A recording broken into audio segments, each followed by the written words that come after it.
Ladies and gentlemen, welcome to your final destination. Please remain seated with your seatbelts fastened until the seatbelt sign is off. Be careful when opening overhead bins as items may have shifted. If this is your final stop, thank you for flying with us. For those who have connected flights, check the monitors or ask the crew for help. We appreciate your business, and we hope to see you again. Welcome to your final destination. Yo, listen, we back with another episode of A Flight to Greatness. It's your boy, Damon, and we got with us here Hannah. What's good, y'all? Listen, I know y'all been checking us out, and y'all just been seeing A Flight to Greatness. Just a little bit of a background, A Flight to Greatness. We had our first annual event this year. We had a panel discussion, music performances, vendors. It was community-based. We poured back into the people, and the whole reason behind this event basically was we wanted to put people who are on the journey to greatness in front of people who are trying to get to a place to inspire, to impact, and to empower. A flight to greatness has a metaphoric meaning. We connect taking an actual flight, facing unexpected delays, going through turbulence, TSA, with entrepreneurship and our life journey. So we're going to talk a little bit about the event. We're going to talk about also how that event impact us, right? So we said that was for the audience, but understand, as upcoming young new entrepreneurs, a lot of this stuff that we were giving out to the people is stuff that we were going through on our own, ourselves, right? So my good sis Hannah here, this was her first time ever hosting. Yeah. So she says. Yeah. So, right. First time hosting. First time hosting. Okay. Oh, yeah. So I want to ask you, Hannah. Yes. When getting prepared for this flight, how did you mentally prepare? How was it? Was it overwhelming? If it was overwhelming, how did you deal with that? Like, tell us a little bit about those challenges. That's an awesome question. Was it overwhelming? How did I mentally prepare? So I would say I mentally prepared by talking to God about it. Yeah. Like, Lord, let me catch this vision so it can be executed well. You've given him so much time. Right. And I know I have a situation with the procrastination. Yeah. Okay. So it was a minute before I opened that file up. Yeah. Okay.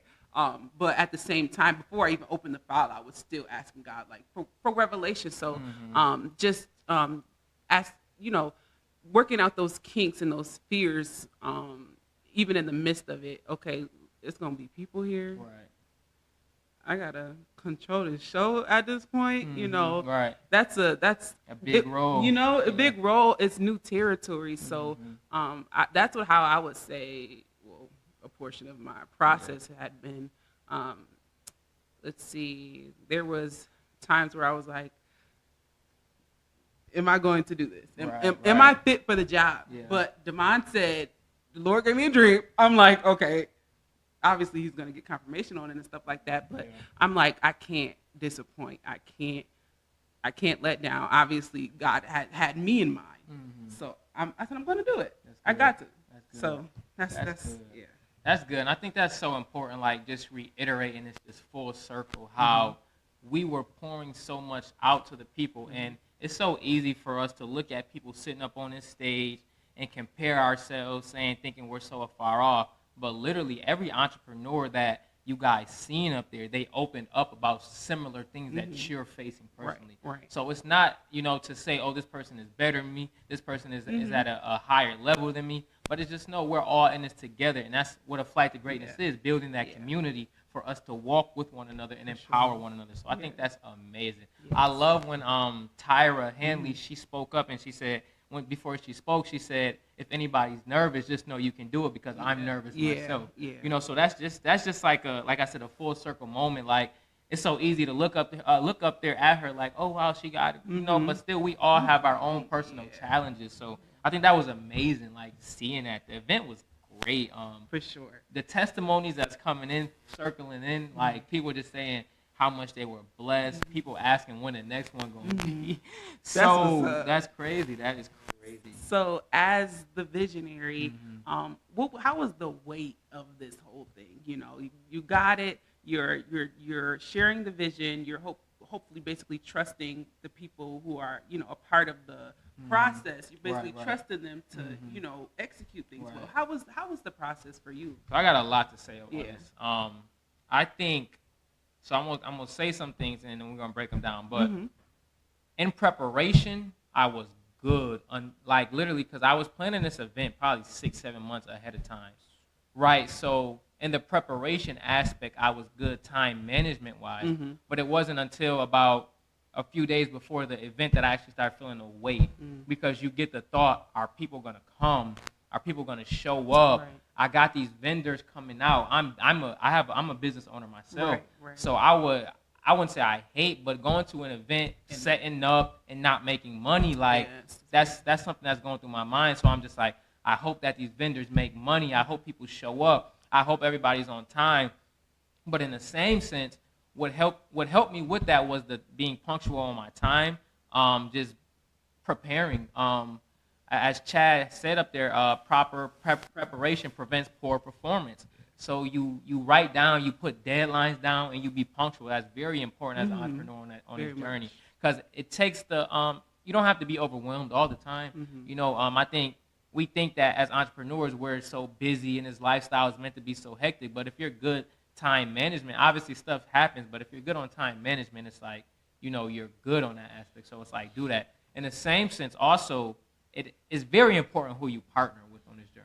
For sure. On this flight to greatness, it's very important who you partner with, because all the people that I partner with, I knew a lot of them personally, but also I knew a lot of them because of their professionalism. You know, so when people are held to such a high standard, you know, some of the stuff that you may deal with people who are not as serious, like showing up late, calling off last minute, no warning, and things like that. Like, obviously I get stuff happens, life happens, but there is a certain level of professionalism that is required, you know, on this journey. So dealing with just the vendors, I sent the messages, show up at this time, because we don't want people setting up. Right. So just that preparation and making sure I was punctual, it actually went way better than expected. I didn't have too many last minute situations. I don't think I had any. And I was in deep prayer during this event. I'm a man of faith myself.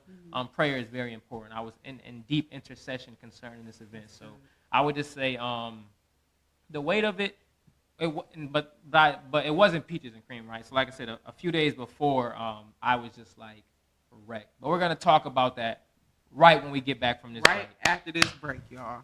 That's good conversation. That's good. I don't know how many minutes that was. I think it was good, 10. Okay. Had to be. All right. So you want to pick up? Let's go. All right. We are back. We are back with a flight to greatness. We're going to get right back in it. So I was talking to my good sis Hannah about the weight that I feel, and it really wasn't until a few days before the event. And I think the weight that I felt, I was actually listening to a song by my sis AI the Anomaly, and the song is called Choices. Wow. And in this song, literally, this is my first time ever hearing this song, but in this song, towards the center of the song, she's using metaphoric and symbolic signs about taking a flight. Okay. And she's talking about how on this journey, you know, you're gonna face turbulence. She's talking about it's about how you handle the turbulence. She's talking about you're either gonna pull the red wagon or push it. Yeah. So like hearing that in that moment, I was in a gym because as an artist, it's important to be in the gym. So I've been working in the gym, like really putting pain in, you know, mentally, spiritually, emotionally. And then I heard this song, and I think that's when it really just hit me. And I think the weight that I felt, it wasn't necessarily a bad weight, but it was like, you're doing this. And it's like everything that you're pushing and inspiring everybody else to do, you know, by the grace of God, you're moving forward with that. Sure. You know, so it was just a blessing in the same sense, hearing that. And then it just helped me go to a deeper level of submission and with my vision and being locked in. So I think that was that for sure. That's what's up, man. Yeah. Because I'm sorry, but you talk about that breath work as an artist. Yeah. I understand, because being up there on that stage, brother, that was no easy thing. Yeah. That's all I got for that for you. Yeah. I think because it's like even like in a creative field, depending on what you're doing, I recommend everybody be in shape, right? But like with the stuff that we're doing, hosting, music performances, like it's very important that you be in shape. So like literally I was like literally in the gym about to pass out, forcing like not pushing myself on this treadmill, just so as an artist, and we're gonna talk about even like when it comes to building confidence. I want you to answer it, then I'll answer it. But how can you say your confidence was getting started? Then after the event, what was your confidence level, and how did you raise that? Confidence is a good thing. That's a good one because I would say in the beginning, no, I'm not doing it. Like it was times I'm not doing it. I'm not telling him, obviously, but I had to go through my process to get to that end goal. But confidence, I believe it's a huge thing, and sometimes it's an acquired thing. So that was a prayer that I had confidence that I wasn't afraid that.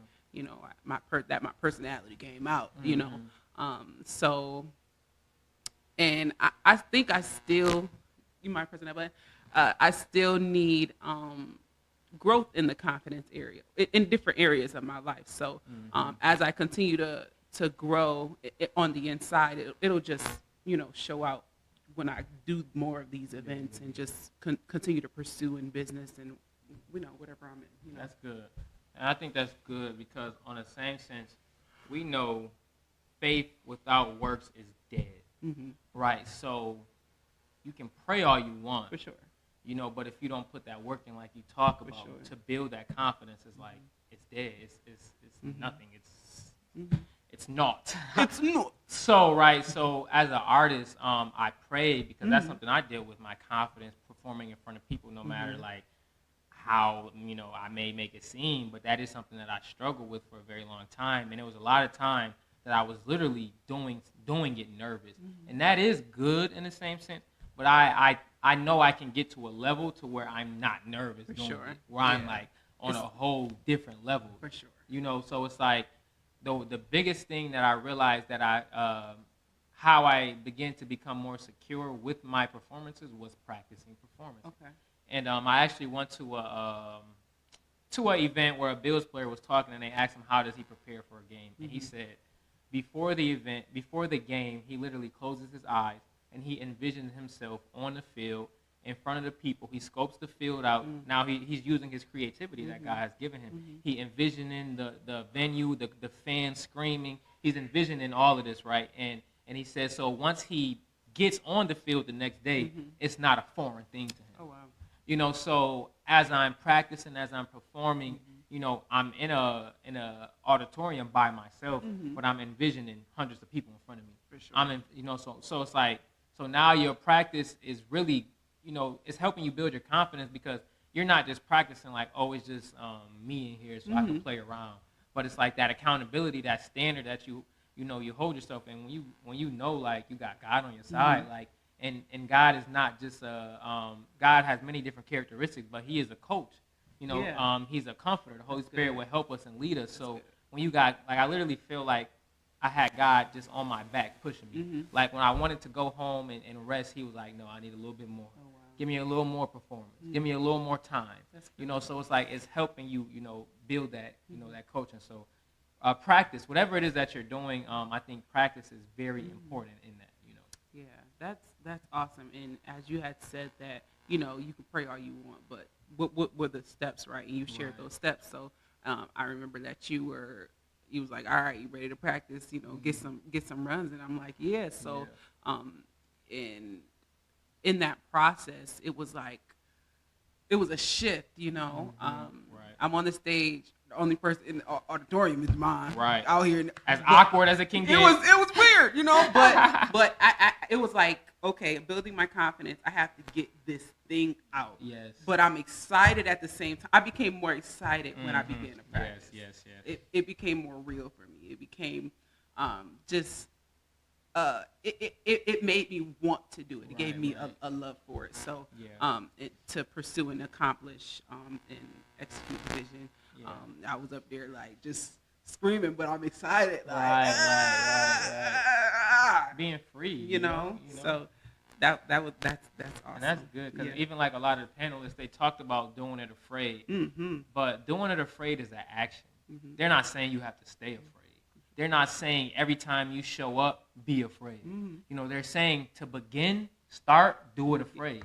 That's gonna, you know, that's that first step, that baby step. You know, you're doing it afraid. But as you, you know, get more experience, as you, you know, get more familiar with whatever it is that you're doing, if that's arts, if whatever that may be, you know, you begin to become more confident. Yes. I was at a casting call yesterday with my brother, and you know, he's trying to get into modeling, and you can tell he's very new. It's his first time, but they spoke some life into him. They said just because, you know, you showed, we can tell that you're nervous, but you showed up, that was enough. You know, but now I told him, like, now, because what he was saying basically was like he gets nervous with a lot of eyes on him, right? But that's how I understand that.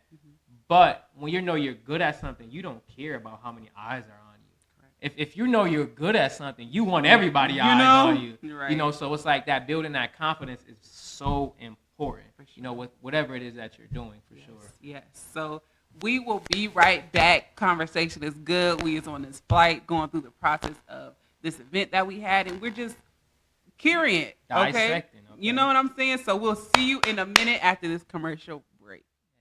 Menthol is not just a flavor. It's a manipulative way for big tobacco to target, attract, and addict Black Americans. Tobacco companies aggressively market menthol products using elements of Black culture, putting more products on shelves in Black communities and making them cheaper. And it's not just an injustice, it's killing us. Smoking-related illnesses are the #1 cause of death in the African American community. Help us fight this injustice at notjustmenthol.org.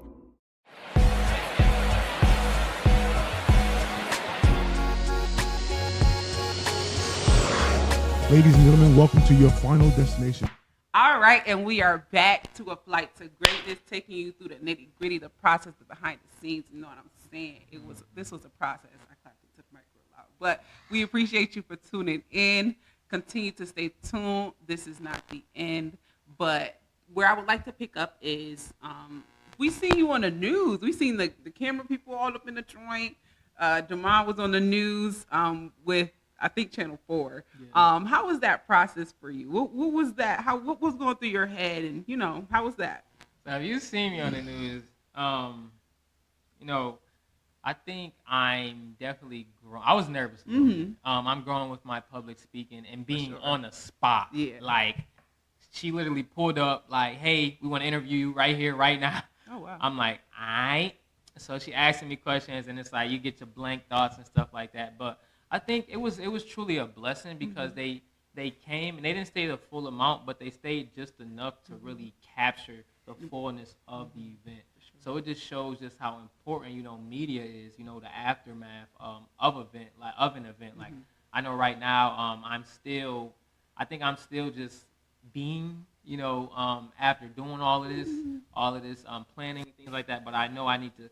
Because after an event, after whatever it is that you do, you need to have follow-up. Yeah. You need to have post content. You need to have, you know, how was the event? You need to have recaps. You need to have all of this different type of stuff. I know y'all probably like, where's that at for a flight to greatness? You know, so it's like I'm talking to y'all, but I'm really talking to myself. Yeah, but that stuff is so important, you know. So you see, I just posted a video the other day concerning the news. It's just important because it's like that's good content. Why sit on that, you know? So yes. I think for sure. But it was good being on the news. I've been on the news a few times, so you know. For sure. All right. What about you? When you see yourself on the news, what you think?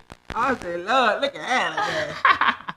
I said, oh Lord, because they was like they got me in a moment where I was in my element, like I was in my personality. So I was like, okay. So it was just, I think it was great. Damon did awesome and sharing how he like to show up for the youth, how he has a heart for the youth. So you mind sharing a little bit about that?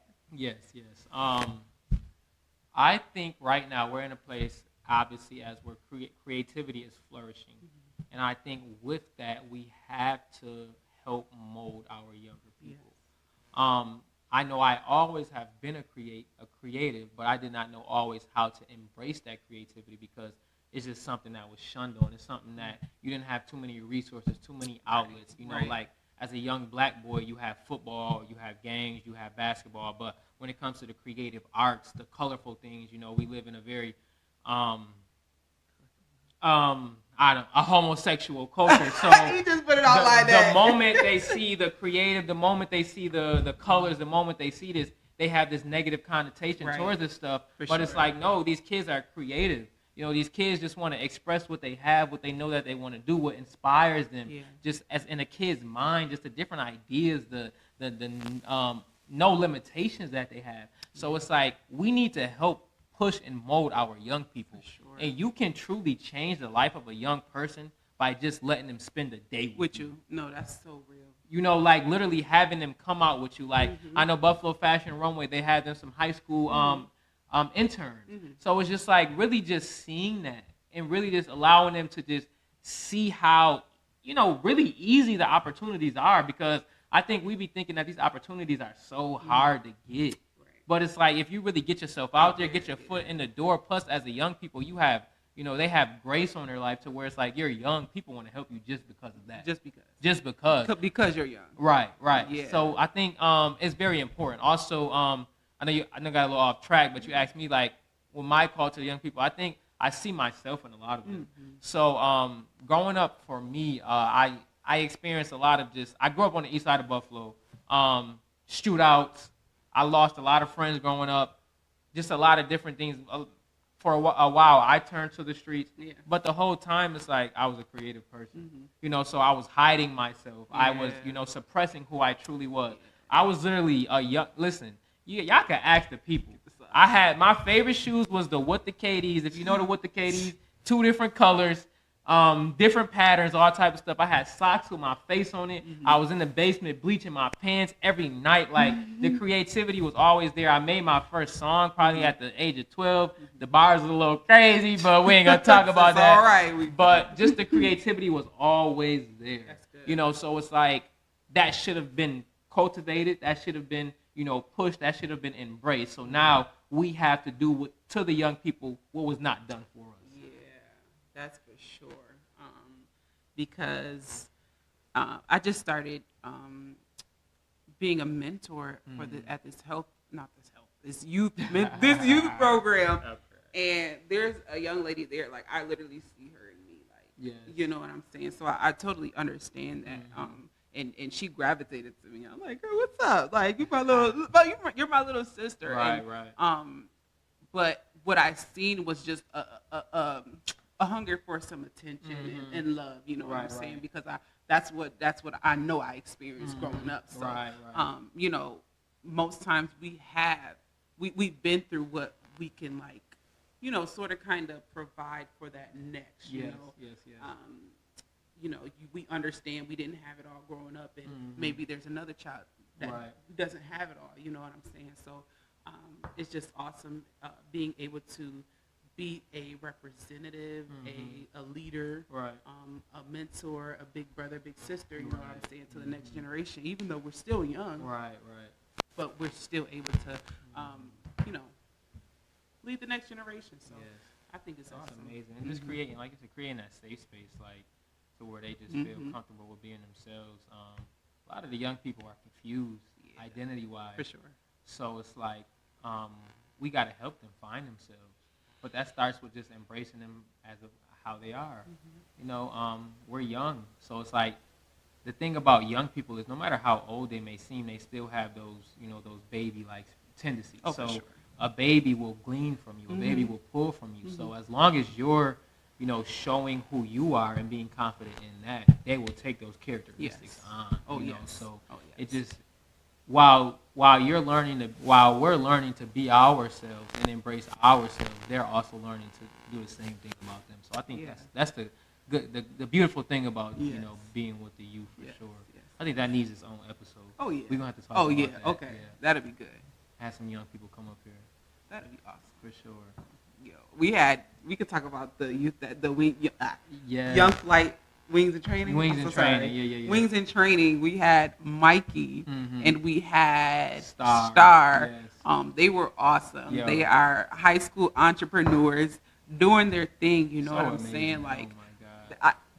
I'm lighting up just talking about Yes. them. They're And so inspired. no, for real. I'm like, they were sharing things on as they were presenting. I'm like, y'all should be up here as panelists. We got at to. this Yes, point. I'm definitely gonna get them up there. 'Cause Mhm. just like the maturity, For sure. the articulation, bro, It was crazy. was crazy. It was crazy. I never seen 17-year-olds speak that well. Crazy. Like, I'm still learning. I'm like, what? It's like, yo, and then like literally seeing what they're both creative, they're both professional, well-rounded. They both mention their faith, their relationship with Jesus, and just like seeing that in the young people, bro. Like, that's a blessing. Yes. So I'm just so glad that we were able to have, those two individuals, Mikey Hunley and Star Lewis, come Yes. up there.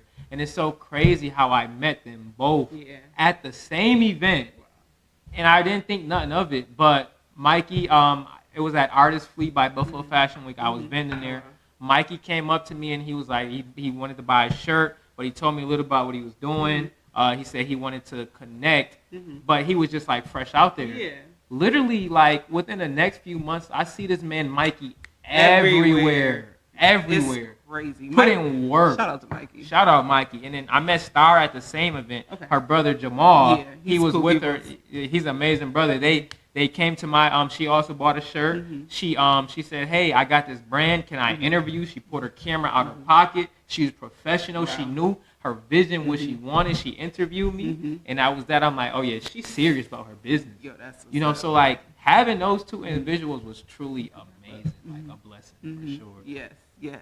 Ready to wrap up? Yes. All right. yes. This is good. Yes. Went better than I expected it. So we just want to thank you so much again for tuning into A Flight to Greatness continued at this point.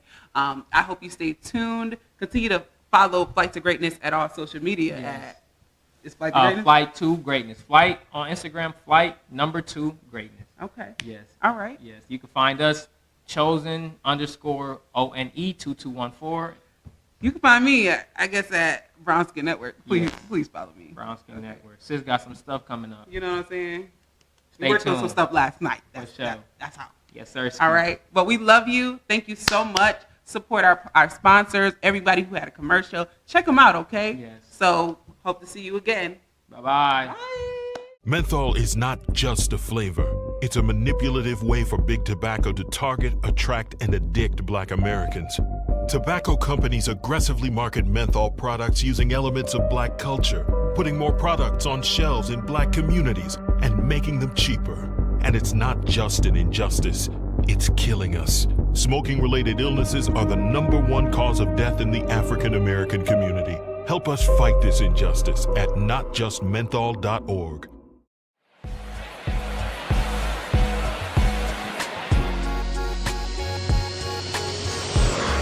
Ladies and gentlemen, welcome to your final destination. Please remain seated with your seatbelts fastened until the seatbelt sign is off. Be careful when opening overhead bins as items may have shifted. If this is your final stop, thank you for flying with us. For those who have connected flights, check the monitors or ask the crew for help. We appreciate your business and we hope to see you again. Welcome to your final destination.